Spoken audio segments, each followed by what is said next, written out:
नेताजी सुभाष चंद्र बोस जब जर्मनी गए थे एडोल्फ हिटलर से मिलने के लिए, तब वहां पे जो अजीब इंसिडेंट हुआ था उसे देख करके हिटलर तक चौंक गया था।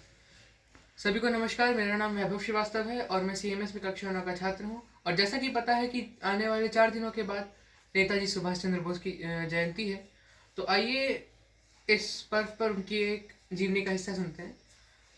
जब उन्होंने ये फैसला लिया था कि वो ब्रिटिश हुकूमत के खिलाफ बगावत करेंगे, तब उन्हें कई बार जेल में डाला गया, उन्हें तंग किया गया। और जब वो जेल से रिहा किए गए, तब उनके पीछे सीआईडी लगा दी गई कि आखिर इनके पीछे आखिर ये घर में जाते तो करते क्या हैं। अब इन्होंने एक प्लान बनाया कि ये जर्मनी जाएंगे। जर्मनी जा करके ये हिटलर से मिलेंगे और हिटलर से जा करके अपने एक सेना तैयार करेंगे। जब हिटलर से मिलने जाना था, तो वो एक बात तो जाहिर थी कि वो सीधे रास्ते नहीं जा सकते थे, उनके पकड़े जाने का डर था। तो वो पहले कटक से निकल करके कलकत्ता पहुंचे, फिर वहां से धनबाद, फिर पेशावर, और उसके बाद वो डायरेक्ट जर्मनी पहुंचे। अब जब वो हिटलर के पास पहुंचे, तो वो जाहिर सी बात है, पहले तो उन्होंने अपॉइंटमेंट लेने की कोशिश की, लेकिन ऑब्वियस सी चीज़ थी कि हिटलर से मिलना इतना आसान तो था नहीं। जब इन्होंने बहुत रिक्वेस्ट की, तब जाकर के इनकी जो दरख्वास्त थी वो एक्सेप्ट की गई। और जब ये बाहर वेटिंग रूम में जाके बैठे, तो एक आदमी निकल करके आया, मतलब हिटलर निकल करके आया और बोला, नमस्कार, मैं हिटलर हूँ, बताइए क्या काम है। नेताजी खड़े हुए और उन्हें क्या बोला, नमस्कार, मेरा नाम सुभाष सुभाष है, मैं भारत से आया हूँ और मुझे आपसे नहीं, मुझे हिटलर से काम है। अरे भाई, हिटलर ही तो मिलने आया है, और कौन आ गया? तो ये देख करके हर कोई चौंक गया। ये आदमी वापस गया, एक दूसरा आदमी आया, उसने फिर बोला, नमस्कार, मेरा नाम हिटलर है, बताइए आपको क्या काम है। नेताजी ने फिर पहचान लिया, नमस्कार, मेरा नाम सुभाष चंद्र बोस है, मैं भारत से आया हूँ और मुझे आपसे नहीं, मुझे हिटलर से काम है। अरे यार, ये चक्कर क्या है, हिटलर ही तो आ रहा है बार बार मिलने, समझ में नहीं आ रहा है। और फिर जब ऐसे 3-4 बार जब हो गया, और जय बार कोई आदमी आता, तय बार बोलते, सुभाष चंद्र बोस मेरा नाम है, मैं भारत से आया हूँ और मुझे आपसे नहीं, मुझे हिटलर से काम है। एक बार, अब जब असली हिटलर तक ये बात पहुंची, क्योंकि उसने अपने बहरूपी बना रखे थे, जाहिर सी बात थी कि जो है उसे इस बात का खतरा था कि अपनी जान को लेकर के, कि क्योंकि उस समय जर्मनी का वर्ल्ड वॉर 2 के समय जर्मनी का और जितने भी जापान और ये सारे देश थे, इन सब का सोवियत यूनियन के साथ वॉर चल रहा था। तो उस समय जब ये हिटलर से, अब जब असली हिटलर आया, वो सुभाष चंद्र बोस जी के सामने थोड़ा आगे गया और खड़ा होकर के सोचने लगा कि ये बार बार पहचान कैसे ले रहा था। आगे बढ़े, नमस्कार, क्या काम है।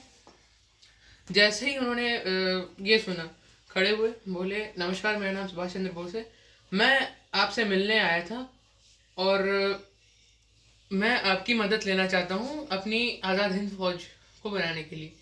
यार, अभी इसने सही पहचान लिया। उस समय उसने पहचान लिया कि वो लोग बहरूपी थे, अब इसने सही हिटलर आया तो अभी इसने सही पहचान लिया। तो हिटलर ने इससे पूछा, भाई वो सारी बात हटा, तू पहले ये बता, तूने मेरे को पहचाना कैसे। नेताजी ने बोला कि देखिए क्या है, आपने अपने बहरूपी बना रखे हैं, वो ऑब्वियस सी बात है, हर कोई बनाता है। मैंने कहा, हाँ, मैंने बना रखे हैं, और मैंने एक नहीं 3-4 बहरूपी बना रखे हैं, सिर्फ इसलिए क्योंकि भाई मुझे तो मेरी जान का खतरा रहता है, तो ये यही लोग पूरी दुनिया में, देश दुनिया में घूम आते हैं, यही सारे काम कराते हैं। आपने पहचाना कैसे? तो नेताजी बोले, देखिए, अब जय बार भी आपका कोई बहरूपी आता था, अब देखिए, मैं आपके दरवाजे पे आया हूँ आपकी मदद मांगने के लिए, मैं आपका शरणार्थी की तरह हूँ। और जय बार कोई, तो आपको थोड़ा सा गर्व महसूस करना चाहिए कि हाँ, मेरे से मदद लेने कोई आ रहा है। और जय बार आपका कोई बहरूपिया मेरे पास आता, तो कहता, पहले हाथ बढ़ा देता था कि नमस्कार, मेरा नाम हिटलर है। और ये चीज आपके अंदर का जो गर्व है, उस चीज को मिटा देती थी। अब की बार आप सच का हिटलर आया, तो उसने हाथ नहीं बढ़ाया, उसने सिर्फ इतना बोला, नमस्कार, बताइए आपको मेरे से क्या काम है। तो इस तरह से जिस व्यक्ति की नेताजी मदद करने गए, उस व्यक्ति तक को नेताजी ने इन्फ्लुएंस कर डाला। ये इतने बड़े विजनरी थे, इतना दूर तक का सोच जाते थे, जिसको ऐसे पारदर्शी व्यक्ति थे नेताजी। और 1945 तक अगर नेताजी जिंदा होते तो ऑब्वियस सी बात है, ना ही जिन्ना ना ही नेहरू, नेताजी को ही भारत का प्रेसिडेंट प्राइम मिनिस्टर बनाया जाता।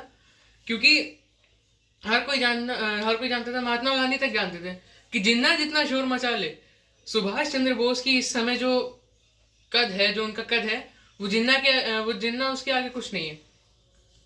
और जिन्ना ने भी ये बात बोली थी कि अगर मैं किसी के सुपरविजन में काम करूंगा तो सिर्फ नेताजी सुभाष चंद्र बोस है, ना मैं गांधी ना नेहरू, मैं किसी के सुपरविजन में काम नहीं करूंगा।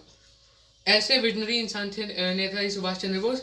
इतनी पावरफुल पर्सनालिटी, इतने फुल ब्लडेड मैस्कुलिन। इन्होंने याद रखी है, इन्होंने बोला था तो मुझे खून दो, मैं तुम्हें आज़ादी दूंगा।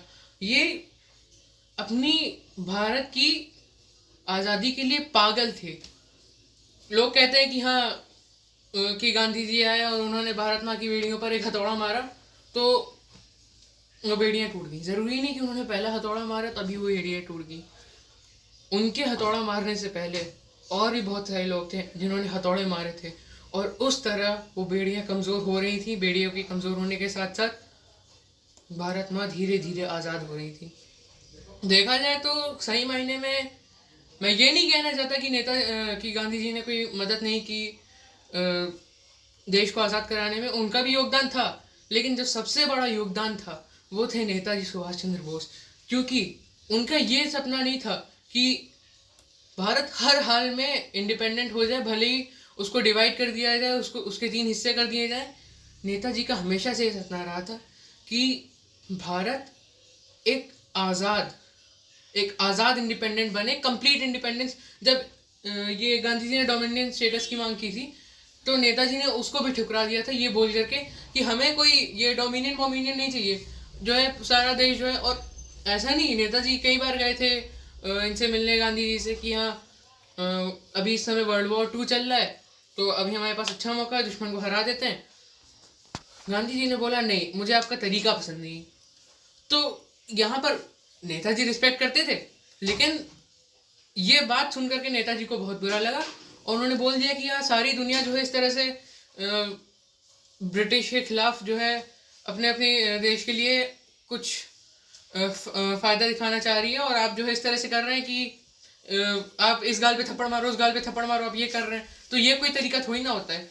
हमें अपनी इस पर्टिकुलर सिचुएशन का एडवांटेज लेना चाहिए और इस एडवांटेज के थ्रू हमारे देश को आज़ाद कराना चाहिए। अगर महात्मा गांधी उनके डिसीजन को मान लेते तो उस समय शायद भारत बहुत पहले ही आज़ाद हो चुका होता। सभी को धन्यवाद।